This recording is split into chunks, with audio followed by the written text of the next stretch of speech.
आज चैप्टर लेंगे अपन, इंसुलिन वाले चैप्टर को थोड़ा सा नेक्स्ट वाले में कंप्लीट करेंगे।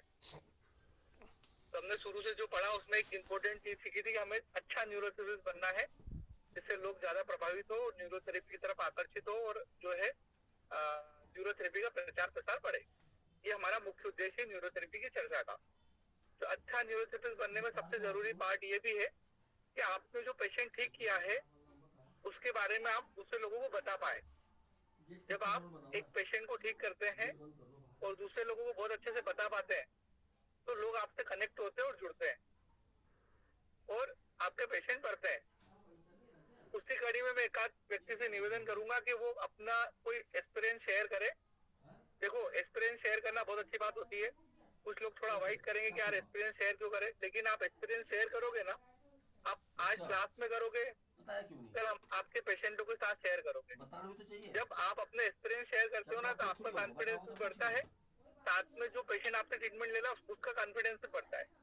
जब आप जैसे एक पेशेंट आपके पास में आता है, मान लो एलर्जी का पेशेंट आया और वो आपके पास एलर्जी का इलाज करा रहा है, लेकिन आज आज आपके पास में एक पेशेंट और ठीक हुआ जो ऐसी बीमारी से ग्रस्त था जो 3-4 साल से ठीक नहीं हो रही थी, जैसे स्लिप डिस्क हो गया, साइटिका हो गया, या फिर कान में दर्द हो गया, उसको कान में से पस आना बंद नहीं हो रहा था, आपने न्यूरोथेरेपी ट्रीटमेंट दिया और बंद हो गया। अब एक पेशेंट आपके पास में था तो दूसरा, लेकिन आपने वो पेशेंट आया उसके साथ में एक स्टोरी शेयर कर दी। कौन सी स्टोरी शेयर कर दी कि यार मेरा जो पेशेंट था उसको जो है कान में दर्द था, पिछले 4 सालों से वो परेशान था, ऐसा ऐसा उसने ट्रीटमेंट करवाया और उसकी जिंदगी में ऐसे वो प्रभावित कर रहा था, कान का जो पस आना था उसके लिए, और हमने ये थेरेपी दी। न्यूरोथेरेपी में इस तरीके से हमने सोचा और न्यूरोथेरेपी के पास में वो अप्रोच है कि उसको ठीक कर सकता है। यदि आप वो दूसरे पेशेंट वाला जो आपके पास कमर दर्द का पेशेंट इलाज करा रहा है, आप वो स्टोरी उसके साथ शेयर करते हो ना, तो उस पेशेंट का कॉन्फिडेंस बढ़ेगा और उसको कमर दर्द में भी जल्दी फायदा होगा, क्योंकि वो आपके ऊपर उसका ट्रस्ट फेथ बढ़ जाएगा। एक फायदा ये होगा। दूसरा फायदा ये होगा कि उसके परिचित में यदि कोई पेशेंट कान में पस आने का रहेगा तो आपके पास में रेफरेंस दे देगा वो पेशेंट का कान में पस आने का। तो जब भी आपके क्लिनिक में कोई ऐसे पेशेंट आते हैं जो बहुत ज्यादा तरीके से बीमार थे, उनकी स्टोरी ऐसी है कि आप लोगों को बता पाए, तो आप जरूर शेयर करें लोगों के साथ, दूसरे सारे पेशेंटों के साथ शेयर करें। उससे क्या होता है, बहुत बेनिफिट होता है, बहुत फायदा होता है। इसको एक तो आपको फायदा होगा क्योंकि आपके पास एक पेशेंट का रेफरेंस बढ़ेगा। मुझसे कुछ लोगों ने बोला था सर ऐसा क्या करें कि हमारे पास, जैसे हमारे पास पेशेंट आते तो है लेकिन बंद हो जाते हैं, नए पेशेंट जुड़ नहीं पाते हैं, हमें बार बार कैंप लगाने की आवश्यकता पड़ती है। तो पिछली बार आप लोगों ने चर्चा करी थी उसी क्लास में, लास्ट वाले विषय में, कि हमें अच्छा मन रखना चाहिए। मैंने आपको एक प्रैक्टिस भी बताई थी कि एक पेशेंट को देखने के लिए आप किस तरीके से प्रैक्टिस करें। उसमें एक इम्पोर्टेंट पार्ट जो है इसका भी है। किस चीज का इम्पोर्टेंट पार्ट है कि आप स्टोरी टेलिंग करना सीखें। आप किसी पेशेंट को ठीक करते हैं, उसमें आपने उसको कैसे डायग्नोसिस किया था, क्या ट्रीटमेंट दिया, उसको क्या परेशानी थी। यदि आप इस तरीके से किसी पेशेंट को बताते हैं तो उससे भले से वो पेशेंट को कमर दर्द में कम फायदा हो रहा था, लेकिन आप देखेंगे कि उसको आप नॉर्मल जो ट्रीटमेंट दे रहे हो ना उससे ज्यादा फायदा होगा, क्योंकि न्यूरोथेरेपी के साथ में उसका कॉन्फिडेंस भी काम करेगा कि जिस डॉक्टर से मैं ट्रीटमेंट करवा रहा हूँ ये बहुत एक्सपर्ट है। तो हमें हमारी काबिलियत को बताने की जरूरत पड़ती है हमारे पेशेंटों को कभी कभी, तो आपको बहुत फायदा मिलेगा इससे। तो ये आप कहाँ से सीखेंगे, आप यही इसी क्लासेस में से सीखेंगे। हम न्यूरोथेरेपी की चर्चा में एक चीज ये भी शामिल करेंगे कि आप में से ही कोई स्टूडेंट आए और अपने एक्सपीरियंस को शेयर करें। सबसे पहले हमारे साथ शेयर करें, इससे दो फायदे हो जाएंगे। एक तो हम जो आपस में जुड़े हुए हैं उनको लोगों को पता लग जाएगा कि इन्होंने किस तरीके से सोचा, किस तरीके से विचार करा, किस तरीके से थेरेपी का डायग्नोसिस करा और किस तरीके से पेशेंट को ट्रीटमेंट दिया। एक फायदा ये हो जाएगा। साथ में जो बोलेगा उसका उसको कॉन्फिडेंस आ जाएगा, तो पेशेंटों के साथ में स्टोरी टेलिंग कर पाएगा। आप देखेंगे कि एक एक थेरेपिस्ट है जो बहुत अच्छा ट्रीटमेंट करता है, उसके रिजल्ट बहुत अच्छे आते हैं, उसका डायग्नोसिस भी बहुत अच्छा है, लेकिन उसके पास में एक ही शहर में दोनों थेरेपिस्ट है, लेकिन उसके पास एक के पास कम पेशेंट होते हैं और एक के पास ज्यादा पेशेंट होते हैं। किसके पास कम पेशेंट होंगे, उसके पास कम पेशेंट होंगे। मेरी आवाज क्लियर है ना, एक बार और कंफर्म कर दीजिएगा आप प्लीज, क्योंकि बीच बीच में फोन आ रहा है तो शायद कुछ गड़बड़ तो नहीं हो रहा है ना। जी सर, क्लियर है आवाज। चलिए, बहुत अच्छी बात। बहुत बढ़िया, बहुत शानदार। तो आप मेरी बात को सेम पिच में होंगे शायद, मैं जो बताने की कोशिश कर रहा हूँ आप भी उस सेम पिच में होंगे। तो हम ये अपने आप को इम्प्रूव करेंगे। तो इम्प्रूव की कुछ करिया तो थी कि हमने न्यूरोथेरेपी के बारे में जाना, इंसुलिन हमारा चैप्टर अधूरा है, हम उसके बारे में आगे बात करेंगे। आज मैंने एक नई विषय ले लिया, थोड़ा सा एक नया विषय छेड़ दिया आपके पास में कि आप सब लोग स्टोरी टेलिंग करना सीखे, अपने पेशेंट के बारे में बताना सीखे। इससे कॉन्फिडेंस आपका भी बढ़ता है, क्योंकि आप जब उसको बताते हो ना तो इंटरनली आपका दिमाग दिमाग अपने आप को गर्वान्वित महसूस करता है। जब गर्वान्वित महसूस करता है तो एक अच्छा न्यूरोथेरेपिस्ट बनने की इच्छा जागृत होती है। आपके सामने वाले पेशेंट को फायदा होता है, वो उसको फायदा ये होता है कि उसका कॉन्फिडेंस आपके लिए बढ़ जाता है कि मुझे जो है जिस थेरेपिस्ट से मैं ट्रीटमेंट करवा रहा हूँ ये बहुत एक्सपर्ट है, तो उसके रिजल्ट थोड़े से फास्ट हो जाते हैं। थर्ड, आप जिस बीमारी की स्टोरी टेलिंग कर रहे हैं, यदि उस व्यक्ति से वो पेशेंट कहीं जुड़ा हुआ है, मतलब उसके परिचित में उस बीमारी से रिलेटेड कोई पेशेंट है, तो वो आपके पास में रेफरेंस देता है। सेम पिच पे हम लोग सब लोग एक दिशा में है। मैं जो बात बोल रहा हूँ उसे आप कनेक्ट कर पा रहे हैं? Yes sir. है ना? तो हमें ये कहाँ सीखना है, हमें यही इन्हीं क्लासेस में सीखना है स्टोरी टेलिंग करना। अच्छा, स्टोरी टेलिंग से क्या फायदा होगा? हम जो एक चीज और भी सेम पिच में आप वापस से जाना कि हम लोग आपस में जो हमारा तो चर्चा का विषय है, तो मैं चाहता हूँ कि हम सब वो वाले लेवल पे पहुंचे जहां पर हम सब लोगों को स्टोरी टेलिंग कर पाए। ये एक बहुत बड़ा विषय है। हम ज्यादा से ज्यादा लोगों के पास में जब पहुंच पाएंगे जब हमारे पास सबके पास में स्टोरी टेलिंग की काबिलियत होगी। मतलब स्टोरी टेलिंग कुछ भी नहीं होती है, हमारे पेशेंट को हमने किस तरीके से देखा, किस तरीके से डायग्नोसिस करा, और आपके मन के विचार भी खुलते हैं, आपका दिमाग भी खुलता है कि यार मैंने ये वाली सोच लगाई थी और मेरा पेशेंट इस तरीके से ठीक हुआ। एक छोटी सी स्टोरी टेलिंग बीच में मैं एक बार और इसमें बीच में करूंगा आपको। उसके बाद में जो एक नेक्स्ट आप जो भी कोई एक स्टोरी टेलिंग करना चाहे वो स्टोरी टेलिंग करे, कोई शर्माने की जरूरत नहीं है। आपको यहाँ पूरी गलतियां कर सकते हो, पूरा गलत बता सकते हो, बीच बीच में रुक सकते हो, पानी पी सकते हो, आधी अधूरी बोल के छोड़ सकते हो, कोई दिक्कत नहीं, क्योंकि हमें तो यही तो सीखना है। तो सबके लिए, सब चीजों के लिए हम लोग तैयार हैं, सारे लोग तैयार हैं। हमें सब लोगों को एक्टिवेट बनना है, मतलब स्टोरी टेलिंग सबको सीखना है। तो ऐसा नहीं कि दो लोग स्टोरी टेलिंग करेंगे, धीरे धीरे हर क्लास में, मतलब जब भी क्लास शुरू होगी तो उसमें 30 मिनट का पार्ट यही रहेगा, स्टोरी टेलिंग का पार्ट रहेगा। कोई ना कोई स्टूडेंट जो है पहले से अपना नाम लिखवा देगा और वो स्टोरी टेलिंग करने के लिए अपने आप को तैयार कर लेगा। या तो पहले से कर ले या हैंड टू हैंड भी कर सकता, कोई बड़ी बात नहीं है, क्योंकि हमें कोई स्टोरी बनाना नहीं है, हमें कोई बना के प्रेजेंटेशन नहीं देना है। हमारे पेशेंट के साथ जो एक्सपीरियंस हुआ हमारा उसको याद करना है। इससे फायदा एक और भी होगा कि आपका दिमाग हमेशा पेशेंट के साथ जागृत अवस्था में रहेगा, वो हमेशा याद रखेगा कि आप इसको किस तरीके से देख रहे हैं और किस तरीके से ट्रीट कर रहे हैं, क्योंकि आपको बताना भी पड़ेगा। तो आपका दिमाग भी इससे जो है, आपके दिमाग की शार्पनेस भी बढ़ेगी। एक तरह का ये भी एक तरह का प्रोसेस है जो आपको एक पेशेंट के प्रति आपकी जागरूकता को बढ़ा देगा। तो आप कनेक्ट कर पाएंगे। चलो मैं वापस से कनेक्ट एक स्टोरी से आपकी उसकी शुरुआत करता हूँ। एक स्टोरी तो पहले मैं शेयर करता हूँ, फिर आप में से कोई एक स्टोरी शेयर करना। कैसे भी कर सकता है, कोई शर्माने की जरूरत नहीं। जो शर्मा गया वो अच्छा थेरेपिस्ट नहीं बनेगा, और जिसने शर्म नहीं की वो एक अच्छा थेरेपिस्ट बन जाएगा। एक बार गलती करेगा कोई बात नहीं, 2 बार गलती करेगा कोई बात नहीं, 4 बार गलती करेगा तो भी कोई बात नहीं, 5 बार में ठीक होने चीजें ठीक होना शुरू हो जाएगी। और हो सकता है कि अभी शायद क्लास में अच्छी नहीं हो, आने वाले 6-7-8 महीने में ठीक हो जाएगी। कुछ लोग ऐसे होंगे जो क्लास में बहुत अच्छी स्टोरी टेलिंग नहीं कर पाएंगे, लेकिन वो आने वाले 6-7 महीने में जब लोगों की स्टोरी सुनेंगे ना, और जब खुद प्रयास करेंगे, वो अपने लेवल पे प्रयास करेंगे, तो उनकी स्टोरी टेलिंग सुधरेगी। और जब सुधरेगी तो इसके काफी फायदे मिलेंगे, है ना? तो उसकी शुरुआत मैं ही करता हूँ। हमारे पास एक पेशेंट आए जिनको माइग्रेन की समस्या थी। क्या की समस्या थी? माइग्रेन की मतलब सिरदर्द की समस्या थी। ठीक है। अब सिरदर्द की समस्या थी, तो सिरदर्द में क्या होता था, उनको हमारे पास लेके आए, हमारे क्लिनिक में लेके आए। जब हमारे क्लिनिक में लाए, जब सिरदर्द नहीं था, कोई माइग्रेन नहीं था, कोई पेन नहीं आ रहा था, लेकिन सिम्टम्स लेने गए तो ये मालूम पड़ा कि यार 15-15 दिन तो बिल्कुल सिरदर्द नहीं होता है, लेकिन जब भी सिरदर्द होता है तो इतना तेज होता है कि डाइनापार खाने के बाद भी बंद नहीं होता। एक मेडिसिन आती है एलोपैथी की, डाइनापार, बहुत अच्छी पेन किलर होती है, एक ट्रामाडोल आती है, वो खाने के बाद भी पेन बंद नहीं होता है। जिनको सिरदर्द होता है, वो फीमेल पेशेंट थी, उनको 6 से 7 दिन तक अपने रूम में क्लोज होना पड़ता था, मतलब बंद रहना पड़ता था, तब जाके धीरे धीरे धीरे धीरे धीरे उनका माइग्रेन सबसाइड होता था और बंद होता था।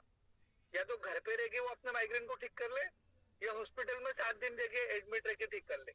लेकिन हॉस्पिटल में रह के माइग्रेन को ठीक करना उनके लिए और ज्यादा मुश्किल था।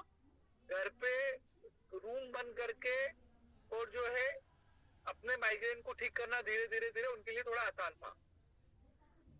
जब होता था, जब उनको कुछ भी समझ में नहीं आता था, सब दूर जो है उनको अंधेरे अंधेरे में रहने की इच्छा होती थी, वोमिटिंग जैसे सेंसेशन आते थे, कुछ भी समझ में नहीं आता था।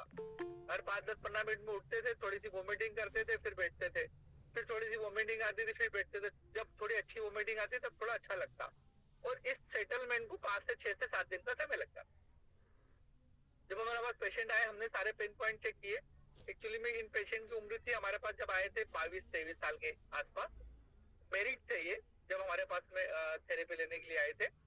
और पेन पॉइंट चेक किए तो इनके सारे पेन पॉइंट क्लियर थे। जब पेन पॉइंट क्लियर थे तो हम ट्रीटमेंट क्या थे, हमारे पास बहुत बड़ी दिक्कत थी कि हम ट्रीटमेंट क्या थे। दूसरा, हम पता नहीं लगा सकते थे हमारे पेशेंट को आराम हुआ कि नहीं हुआ, क्योंकि उसको रोज तो सिरदर्द नहीं होता था, हल्का फुल्का सिरदर्द होता, हम पता लगा ले यार हमें ये थेरेपी सही है या गलत है। तो हमारे लिए बहुत टिपिकल सिचुएशन रही कि हम उसको कैसे ट्रीट करें। हमारे पास पेन पॉइंट नहीं थे, कुछ भी नहीं थे, तो हमने एक सामान्य सा जो है उनको माइग्रेन के लिए ट्रीटमेंट दिया और उनको घर वापस भेज दिया। कोई फेथ ही नहीं आ रहा था, कुछ चीज कवर ही नहीं हो पा रही थी, बहुत सारे सिम्टम्स थे लेकिन उनको कुछ ऐसे सिम्टम्स भी पता नहीं लगे। तो हमने उनसे कहा कि आप कोशिश करिए ऐसे समय में हमारे पास में आइए जब इनको माइग्रेन होता हुआ, मतलब जब इनको बहुत तेज सिरदर्द होता है, उस समय आप हमारे पास में आइए। ये पेशेंट हमारे पास में जो है इन्होंने कहा ठीक है साहब, हम उसी समय आते हैं, फिर आपके पास में कल आए। मैंने कल आप थेरेपी लेने मत आओ, जब ये माइग्रेन की स्टार्टिंग होती है एक बार तो हम देखना चाहेंगे कि माइग्रेन होता कैसे, मतलब क्या क्या सिम्टम्स आते हैं, उस समय क्या क्या कंडीशन बनना चाहती है, आप पर्सनल देखना चाहते हैं इस। तो उन्होंने कहा ठीक है सर, जब माइग्रेन होता है जब हम आपसे आके मिलते हैं। ऐसी चर्चा हमारी हो गई। अब इस दौर में क्या हुआ कि 7-8 दिन के बाद उनको जब डबल से माइग्रेन हुआ तो उनका फोन आया मेरे पास में 3-4 बजे के बाद, दोपहर के 3 से 4 बज रहे थे लगभग कि साहब उसको माइग्रेन के सिम्टम्स आना शुरू हो गए और तेजी से बढ़ रहे हैं धीरे धीरे करके, तो हम आ जाए आपके पास में। तो उस दिन ऐसी व्यवस्था जमी कि मेरे शहर से उनका शहर लगभग 40 से 45 किलोमीटर दूर था, और मैं उनके शहर से एक दूसरे शहर जाने वाला था, मतलब बीच में उनका शहर पड़ने वाला था। तो मैंने कहा कि आप मत आइए, मैं उस आपके शहर से उड़ता हुआ निकलूंगा, तो मैं उनको देखता हुआ जाऊंगा, मतलब वहीं से देखता हुआ चले जाऊंगा। तो मैं उनके शहर में पहुंचा और वहां मैंने उस पेशेंट को देखना शुरू किया। जब देखना शुरू किया तो सिम्टम्स का ऑब्जर्वेशन किया कि क्या होते हैं इनको, सारा ऑब्जर्व किया। देखो हमारे न्यूरोथेरेपी में ऑब्जर्व सबसे बड़ी बात है। एक वर्ड आप ध्यान रखना, बहुत इंपॉर्टेंट वर्ड है, आप अपनी डिक्शनरी में इसको फिट कर लीजिए। मेरी पिच पे, सेम पिच पे आइए जिस पिच पे मैं हूँ, थोड़ा कनेक्ट करिए मुझे कि ऑब्जर्व करना होता है हमें पेशेंट, हमें समझना होता है पेशेंट। आप एक पेशेंट आए और आपने देखा कि यार सिरदर्द होता है, और मैंने अरविंद सर से पढ़ा था कि सिरदर्द हो तो पन्ना मेडुला और कोडा इक्विना दे दो, 90% पेशेंटों का सिरदर्द बंद हो जाता है। आप उसको दे दोगे तो हो सकता है बंद हो जाएगा, लेकिन आप फिर 10 में से 6 लोगों को ठीक कर पाओगे, 10 में से 10 लोगों को ठीक नहीं कर पाओगे। आपको 10 में से 9 लोगों को ठीक करना है, तो आपको जो है थोड़ा एब्जॉर्वर बनना पड़ेगा। एब्जॉर्वर मतलब थोड़ा सा आपके ज्ञान को परे रख के, मतलब आपको ये दिमाग नहीं लगाना पड़ेगा कि यार माइग्रेन का ट्रीटमेंट पन्ना मेडुला और जो है कोडा इक्विना होता है, या यूडीएफ होता है, या ऐसे ट्रीटमेंट होता है, या वो होता है। आपको इस दिमाग लगाने की जरूरत नहीं है। आपको सिंपल सी बात सोचने की जरूरत है कि जो है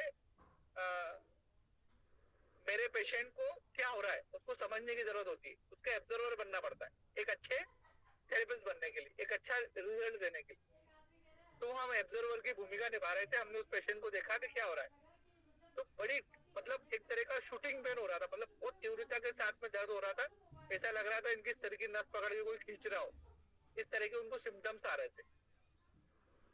मैंने कहा इनकी दीदी जो है आपको ये वापस से मुझे बताओ, ये बीमारी आपको कब से शुरू हुई, क्या सिचुएशन बनी थी, क्या हुआ ऐसा। जब उनको सिरदर्द हुआ था ना, उस समय बहुत ज्यादा सिरदर्द वो बढ़ चुका था, वो मुझसे बात नहीं करना चाहते थे लेकिन उनको अच्छा लगा कि यार मैं उनकी बीमारी को समझने के लिए उनके घर पहुंच गया,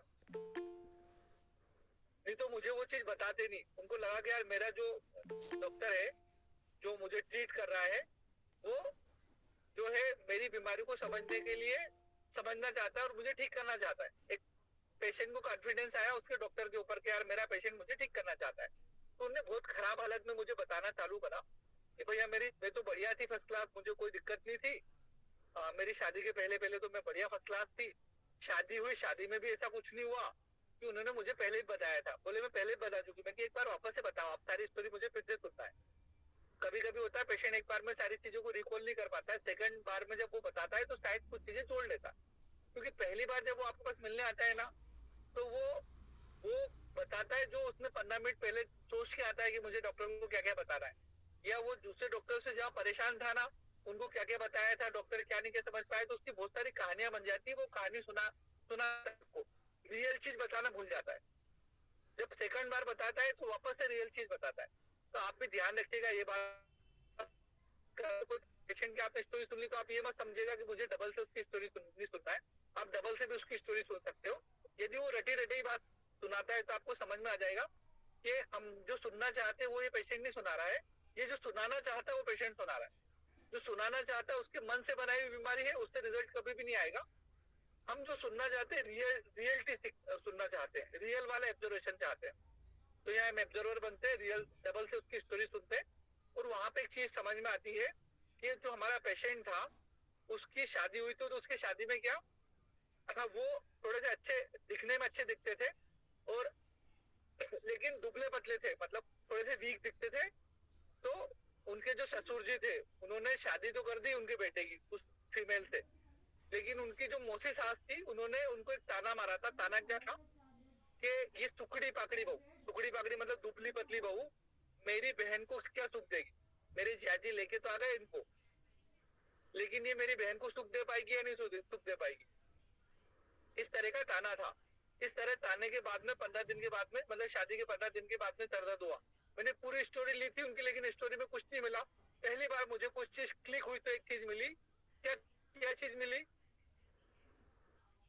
मुझे ये चीज मिली कि भैया उनकी जो सासू थी, उनकी बहन ने, मौसी सास जिनको बोलते, उन्होंने शादी के समय एक ताना मारा था कि दुबली पतली बहू, मेरे जियाजी देख सुंदरता देख के तो बहू लेके आ गए, लेकिन कैसी बहू ले आए, ये मेरी बहन को क्या सुख देगी, मतलब दुबली पतली बहू लेके आ गए। अब वो ताना तो वो भी भूल गई, उसने भी याद नहीं रखा। लेकिन आप दिमाग की एक व्यवस्था को समझना कि कभी कभी क्या उस समय जब भयंकर तरीके से चोट लगती है ना, किसी बात को आघात होती है, यार ये मुझे ऐसा कैसे बोल रही है, बस उसने उनके ब्रेन के सिस्टम को बिल्कुल बिगाड़ दिया और उसके कारण से उनको जो है माइग्रेन की बीमारी पैदा हुई। अच्छा, वो भी कभी रिकॉल नहीं कर पाई क्योंकि उनके दिमाग में बात नहीं थी। लेकिन जब मैंने कुरेद कुरेद के उनसे पूछने की कोशिश करी ना तो बात निकल गई कि भैया मेरी मौसी सास ने मुझसे ऐसा कहा था कि जो है ये दुबली पतली जो है बहू, ये दुबली पतली लड़की मेरी सास को मतलब मेरी बहन को क्या सुख देगी। आप सेम पिच पे हैं, कनेक्ट कर पा रहे हैं, मेरी बातों को समझ पा रहे हैं? जी सर, आ रही आवाज, आ रही, आवाज भी आ रही, समझ पा रहे हैं, कनेक्ट है ना सेम पिच पे, मतलब मैं जहाँ जहाँ मेरे विचार है वही विचार है ना आपके भी?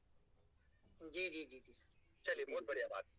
तो अब ये बात मालूम पड़ी कि उनको आघात हुआ था, चोट लगी थी उस समय, और चोट लगने के बाद में जो है ये समस्या पैदा हुई। पूरी केस हिस्ट्री में ये चीज समझ में आई सारी की सारी। बस हमारा ट्रीटमेंट यहीं से निकल के आ गया था हमारे पेशेंट को ठीक करने के लिए। हम अधिकतर माइग्रेन वाले पेशेंट को ठीक करने के लिए उसके लीवर को और गालब्लैडर को सुधारते हैं, लेकिन यहाँ पर हमें गालब्लैडर और लीवर को नहीं सुधारना था, यहाँ हमें उस आघात को सुधारना था जो चोट लगी। हमारा पेशेंट तो भूल गया था, उसको रोज याद नहीं कर रहा था, लेकिन उसने ब्रेन के वो वेव्स बिगाड़ दिए जो उसको मैनेज करते हैं। तो अचानक से उनको शूटिंग टाइप का पेन आता है, मतलब शूटिंग पेन मतलब बहुत तीव्र वाला दर्द आता है। इस टाइप की यदि कोई इंजुरी हो और इस तरह के कोई सिम्टम्स पाए जाए, मतलब शूटिंग वाला पेन आए और इंजुरी हो, और इस टाइप की इंजुरी को ठीक करने के लिए हमारे पास न्यूरोथेरेपी में 2 फार्मूले। एक फार्मूला सेरोटोनिन फार्मूला है, और जब हम एलोपैथिक मेडिकल साइंस को समझते हैं कि इस तरह की इंजुरी होती है तो इस तरह की इंजुरी हमारे न्यूरॉन्स के ऊपर प्रभाव डालती है, और न्यूरॉन्स की इंजुरी को ठीक करने के लिए हमारे पास में दो ट्रीटमेंट है। एक तो सेरोटोनिन ट्रीटमेंट तो हमने पढ़ी थी, वो अलग विषय हो गया। उसके अलावा दो ट्रीटमेंट है यदि हम नर्व की इंजुरी को ठीक करना चाहते हैं, न्यूरॉन्स की इंजुरी को ठीक करना चाहते हैं, तो दो ट्रीटमेंट बहुत अच्छे काम करते हैं। एक ट्रीटमेंट मैग्नीशियम का है और दूसरा ट्रीटमेंट विटामिन B12 का है। किसका है? विटामिन B12 का है और मैग्नीशियम का है। दो ट्रीटमेंट हमारे पास में है जो बहुत अच्छा काम करते हैं। हमने थोड़ा सा वो डायग्नोसिस करने की कोशिश करी, तो हमने और कुछ सिम्टम्स लिए, लेकिन हमें विटामिन B12 के और मैग्नीशियम की डेफिशिएंसी के बहुत ज्यादा कोई सिम्टम्स देखने को नहीं मिले। पेन पॉइंट में कोई दर्द था नहीं, देखने में बहुत अच्छे थे ये, लेकिन एक नॉर्मली सोच के कारण कि यार इंजुरी को ठीक करना है, न्यूरॉन्स के ऊपर इंजुरी हुई है, आघात हुआ है, तो हमें न्यूरॉन्स की इंजुरी को ठीक करना है। तो हमने B12 विटामिन B12 वाला फार्मूला चूज किया उस समय, और हमने इनको विटामिन B12 टू मतलब B12 पूरा विटामिन B12 3 काल 7 लीवर 8 लेग पार को पेशेंट नहीं दिया। मुझे एक्चुअली में सिंगल पॉइंट ढूंढना था इनके लिए, जिससे मैं इनको ट्रीट कर पाऊँ, उनके घर वाले भी ट्रीट कर पाए। तो हमने वहां उस पेशेंट को कुछ नहीं दिया, केवल 4 लेफ्ट पार्को का ट्रीटमेंट दिया। वापस से 2-3 मिनट के गैप करके वापस से 4 लेफ्ट पार्को दिया, वापस से 2-3 मिनट गैप करके फिर वापस से 4 लेफ्ट पार्को दिया। पेशेंट का 90% पेन गायब हो चुका था, 90% पेन गायब हो चुका था। एक डेढ़ दिन लगे उनके पूरे पेन को जाने में, लेकिन वो 10% जो पेन था वो भी एक डेढ़ दिन के बाद चले गया। और अगली बार उनको पेन आया 15 दिन के पास में बाद में, लेकिन केवल 10 से 15% पेन आया। और जब 10 से 15% पेन आया वो हमारे पास डबल से आए, और हमने वापस से उनको 4 लेफ्ट पार्गो के 3 ट्रीटमेंट दिए, एक मिनट गैप करके, और हमारा पेशेंट उसके सब बाद में बिल्कुल ठीक हो गया।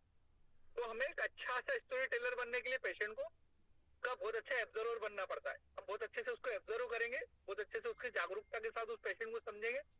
यदि हमारे ज्ञान के साथ हम पेशेंट को समझेंगे, हमें ये याद रहेगा कि यार मुझे तो ये मालूम है कि मेरा पुराना पेशेंट जो है वो कैसे ठीक हुआ था माइग्रेन का, वो कोडाइक्विन और पन्नामेडुला देने के बाद ठीक हो गया था। तो फिर आप नया कभी कुछ कर ही नहीं पाएंगे, आप नया कुछ सीख ही नहीं पाएंगे, कभी आप स्टोरी टेलर बन ही नहीं पाएंगे। आपके दिमाग में आपको फेथ कॉन्फिडेंस कभी पैदा ही नहीं होगा।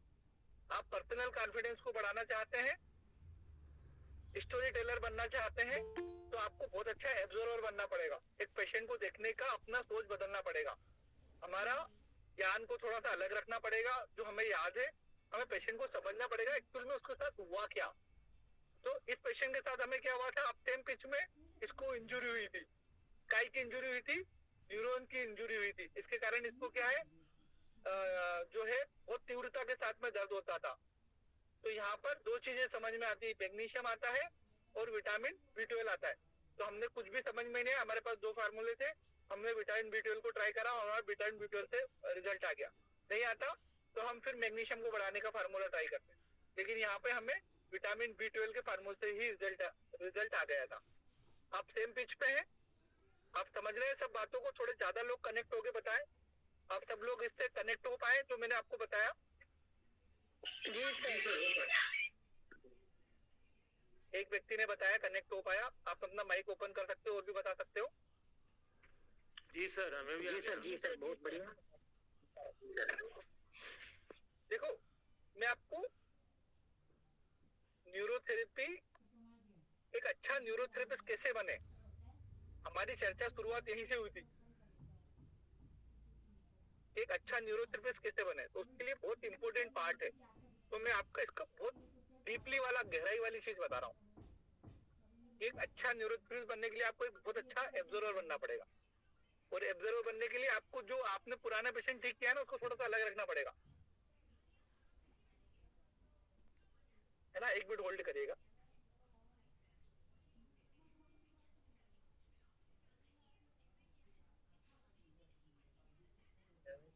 हाँ पापा वो इधर से प्लास्टिक बंद है, मैं पीछे ले रहा हूँ। तो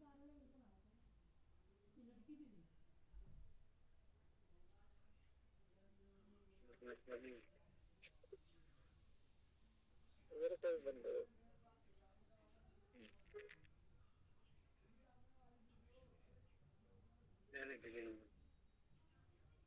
उधर है, वो है उधर का वो निकल गया होगा।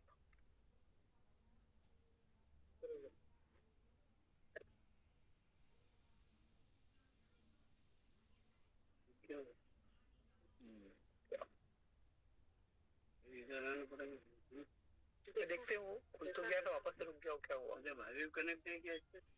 हाँ पापा मैं भी रात 11 बजे तक नहीं ये करी